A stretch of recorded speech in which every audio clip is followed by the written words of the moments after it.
ऐसा देख रहा हूं कि ऐसा होगा या नहीं होगा, इस चीज पे तय करता है कि 30 से 40 के बीच में जो मैं बोल रहा हूं कि कारण अकारण बहुत सारे दंगे होंगे और डेकेड ऑफ कन्फ्रंटेशन, सड़क पे लड़ाइयां होगी। इसका एक ये है कि मुसलमानों का एक माइंड सेट है, आप जितनी कॉन्स्टिट्यूशन की दुहाई दे दो, जितनी आईपीसी की दुहाई दे दो या कोई भी कानून का दुहाई दो, वो सड़क पे तलवार लेके वो फैसला वहीं करना चाहेगा। आपको उसको वहां हराना पड़ेगा, आपको मजबूत बनना पड़ेगा। आपको जब आप उसको सड़क पे हराओगे तभी नेगोशिएशन टेबल पर जो है ना आप उससे जीतोगे। अगर आप सड़क पे हार के टेबल पे आए बात करने के लिए तो 100% टेबल पे भी हारोगे। ठीक है, इस चीज के लिए मैं पिछले कई साल से अभी इंडिविजुअल्स को ग्रूम कर रहा हूं और ऑर्गेनाइजेशंस को मेंटरशिप और ग्रूमिंग कर रहा हूं, छोटे ऑर्गेनाइजेशंस, ठीक है, जो मुझे सड़क पे दंगा जिता के दे सकता है। क्योंकि दंगा जीताता है कबाड़ी वाला, कबाड़ के धंधे में आप हो नहीं। अगर आप में पराक्रम आ गया, आप में हिंदुओं में एकता आ गई, 50,000 हिंदू अगर चौक पे पहुंच भी जाए, वहां जाके क्या कीर्तन करेंगे? अगर वो शस्त्रविहीन है तो आपके पास टायर नहीं है, आपके पास एसिड नहीं है। दंगे में जितने भी चीजें यूज होती है उस पर दबदबा उन्हीं लोगों का है।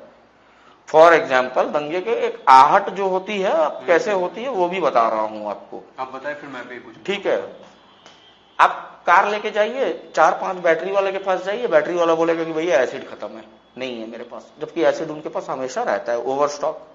एक कोई परिवार का, मुसलमान परिवार का आदमी जो है, जो कि एक परिवार के लिए 20 किलो 30 किलो चावल खरीदेगा वो महीने का, अगर वो दुकान पे आके ये बोलेगा कि भाई 2 बोरी दे दीजिए, 3 बोरी दे दीजिए, अगर उनके परिवार बोरी के हिसाब से चावल खरीदने लगे तो समझ लो कि भैया कुछ शुरू होने वाला है। कबाड़ी वाले के पास में जाकर अगर बोलोगे कि खाली बोतल चाहिए और कबाड़ी वाला बोले कि बोतल नहीं है मेरे पास, तो 100% अब तो इमीडिएट शुरू हो रहा है ये। तो ये इंडिकेशंस हैं। ठीक है, स्टेट हैज टू इंटरवीन। हमने पूरे देश भर में हिंदू संगठनों को और लोगों को हमने मैप करके देख लिया है। मैं एक एग्जांपल दे रहा हूं, आप इसको इस एग्जांपल के तौर पे समझो। आपके घर यहां बारिश हुई, लखनऊ में दोपहर पूरी बारिश हुई, आपके आंगन में पानी जम गया है, आप अपना बाल्टी और मग लिए और वहां से अपना आंगन पूरा साफ करके पानी हटा के क्लियर कर लिए, ये आपकी इंडिविजुअल एफर्ट है। ठीक है, पर अगर लखनऊ में 15 दिन कंटिन्यूअस बारिश हो रहा है और 5-5 फीट 6-6 फीट का पानी हर जगह एरिया एक एक खंड में भरा हुआ है, तो state has to intervene.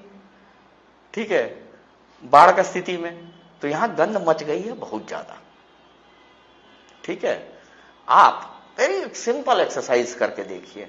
Intervene करने के लिए क्यों कह रहा हूं, आप एक मकर जाल में फंस चुके हो, एक सिंपल एक्सरसाइज कीजिए। आप अपना लखनऊ को ही ले लीजिए, भारत के प्रत्येक शहर का यही हाल है, एग्जाम्पल लखनऊ का दे रहा हूं। गूगल मैप पे जाइए, आपके शहर में अंदर आने और बाहर निकलने के कुछ 5-6 मेन रोड्स और रास्ते होंगे, हाईवे, जहां से लखनऊ के अंदर लोग आते हैं और बाहर निकलते हैं। इन सभी रास्तों पे आप देखिएगा कि मस्जिद और मदरसा बने हुए हैं। उलेमा का एक कॉल पे 10,000 लोग तो आ ही जाते हैं, तो आपके रोड्स ब्लॉक हो सकते हैं। प्रत्येक क्रूशियल पॉइंट, आपका रेलवे हो गया, आपका बस अड्डा हो गया, हर जगह इनकी डोमिनेंस और इनकी स्ट्रैटेजिक लोकेशंस पे मस्जिद, मीनारों वाली लंबे लंबे मीनार, वॉच टावर्स जिसको मैं बोलता हूं, क्योंकि मैं व्यक्तिगत मानता हूं एक मुसलमान इस्लाम का वॉरियर होता है, सैनिक होता है, और मस्जिद लोकल कमांड सेंटर होता है। सो दे आर कमांड सेंटर्स।